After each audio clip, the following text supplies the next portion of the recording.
वर्षों में प्रधानमंत्री आवास योजना शहरी ने उल्लेखनीय उपलब्धियां हासिल की हैं। इतनी बड़ी संख्या में आवासों के शीघ्र, किफायती व आपदारोधी निर्माण हेतु विभिन्न नवीनतम तकनीकों को भी बढ़ावा दिया गया है।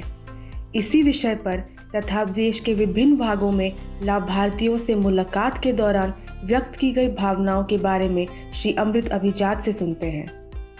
नमस्कार, मैं सुभाषिष दास, निदेशक ministry of housing urban affairs, आप लोगों का स्वागत करता हूं इस पॉडकास्ट में, PMAY अर्बन पॉडकास्ट। इसमें आज हमारे साथ रहेंगे विशेष अतिथि श्री अमृत अभिजात जी। अमृत अभिजात जी मिशन डायरेक्टर और संयुक्त सचिव है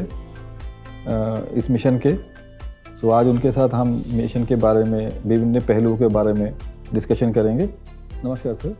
सर, आपका स्वागत है हमारे पॉडकास्ट में। सर, मंत्रालय सामान्य रूप से आवास क्षेत्र में तकनीकी को बढ़ावा दे रहे हैं, नए निर्माण के तकनीकों को। इसमें सर GSTC इंडिया का भी काफ़ी महत्व रहा है। जी, उसके बारे में कुछ बताइए। एक बड़ा इंटरेस्टिंग एक वाकया है। एक प्रधानमंत्री जी अमूमन प्रगति नाम की एक समीक्षा होती है, जिसमें कि जितने स्टक प्रोजेक्ट्स होते हैं या बहुत महत्वपूर्ण प्रोजेक्ट्स, उनकी मॉनिटरिंग उस लेवल पे सीधा उनके द्वारा ही किया जाता है। और इसमें तमाम स्टेट गवर्नमेंट्स, भारत सरकार के सचिव एवं अधिकारीगण पार्टिसिपेट करते हैं और इसके बेहद सिग्निफिकेंट फायदे हुए हैं, क्योंकि कई प्रोजेक्ट्स जो सालों से रुके हुए थे इस लेवल पे आके वो सुलझाए गए हैं। तो प्रगति में प्रधानमंत्री आवास योजना की प्रगति का देखा जा रहा था। तो उसी पे प्रधानमंत्री जी ने एक बात रखी कि ऐसा क्यों नहीं करते कि हम एक चैलेंज प्रोसेस के माध्यम से प्रधानमंत्री आवास योजना में भी निवास का निर्माण की परिकल्पना करें, जिससे कि बहुत तेजी से निर्माण हो सके और क्लाइमेट के इश्यूज को, विलंब के इश्यूज को, कॉस्ट के इश्यूज को एड्रेस कर सके, ग्रीन टेक्नोलॉजीज लाए जिससे कि हमारी एनर्जी की सेविंग हो, वाटर की सेविंग हो। उनके इस सोच को, संकल्प को एक मूर्त रूप में बदलने के लिए फिर मंत्रालय ने ग्लोबल हाउसिंग टेक्नोलॉजी चैलेंज किया। वर्ष 2019 में 3 एवं 4 मार्च को एक बहुत बड़ा आयोजन यहीं हमारे विज्ञान भवन में किया गया, जिसमें कि तमाम देश के लोग यहाँ पे शरीक हुए। उसमें करीब 54 नई टेक्नोलॉजी जो कंस्ट्रक्शन में विद्यमान है अनेक देशों में, उसको यहाँ पे लाया गया और ये देखा गया कि वो हमारे वायु, हमारे मौसम, हमारे लैंड के हिसाब से कैसा सूट करेगा, क्या कॉस्ट्स आएंगे। फिर उसके बाद जो CPWD ने तमाम उसमें SOR जारी किए हैं, उसके बाद फिर हम लोगों ने इन टेक्नोलॉजीज को प्रमोट करना शुरू किया। अब उसमें ट्रेनिंग दी जा रही है टेक्नोग्राहीज के माध्यम से, और लाइट हाउस प्रोजेक्ट करके एक कॉन्सेप्ट को लाया गया, जिसमें कि राज्यों ने आपस में कम्पीट किया कि इस टेक्नोलॉजी को लागू किया जाए। तो 6 स्थानों पे लाइट हाउस प्रोजेक्ट्स को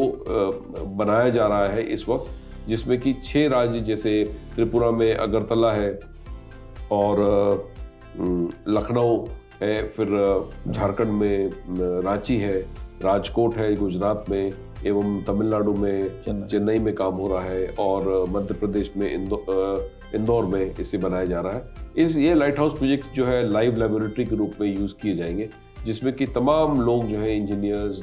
हैं, टेक्नीशियंस हैं, स्किल्ड पर्सनल है, सबको ट्रेनिंग दिया जाएगा। लोग उसको देखेंगे, विधायिका है, संसद लोग हैं, सब लोग इससे जुड़ेंगे ताकि इन टेक्नोलॉजीज को हम समझें और उसको साकार करने के लिए क्या क्या दिक्कतें आती हैं, क्या क्या उसके फायदे हैं, सब चीज़ को समझ के इस तरह का एक बहुत बड़ा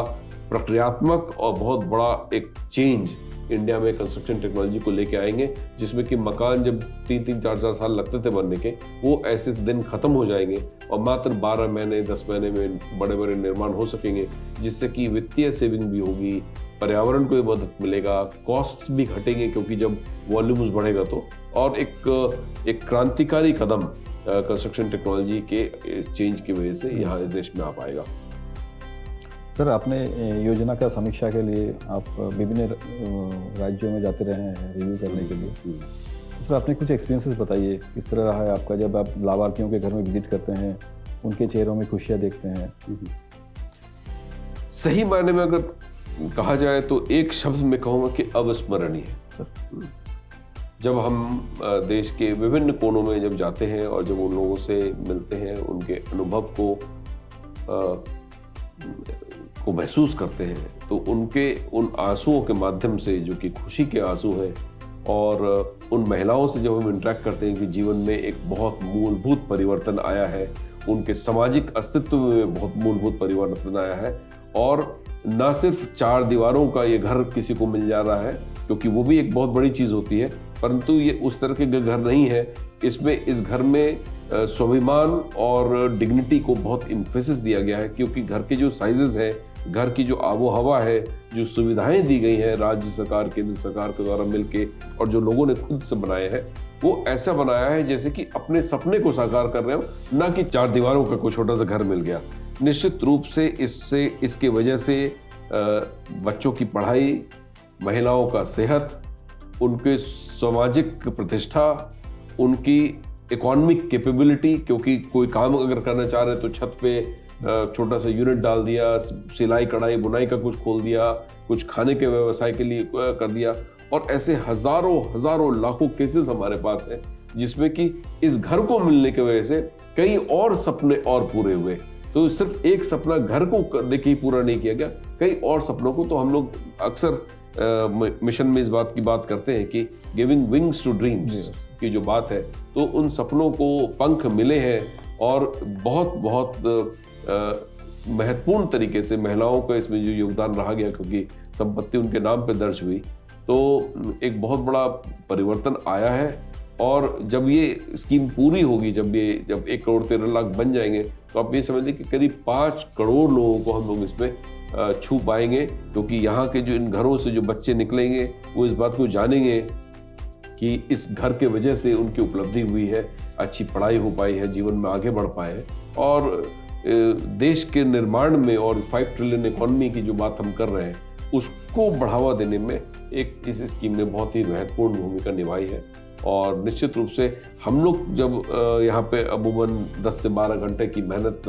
पिछले 5-6 साल में कर रहे हैं, जब हम उन लोगों से इंटरेक्ट करते हैं, जब उनकी बातों को सुनते हैं, उनकी खुशियों को जब हम शेयर करते हैं,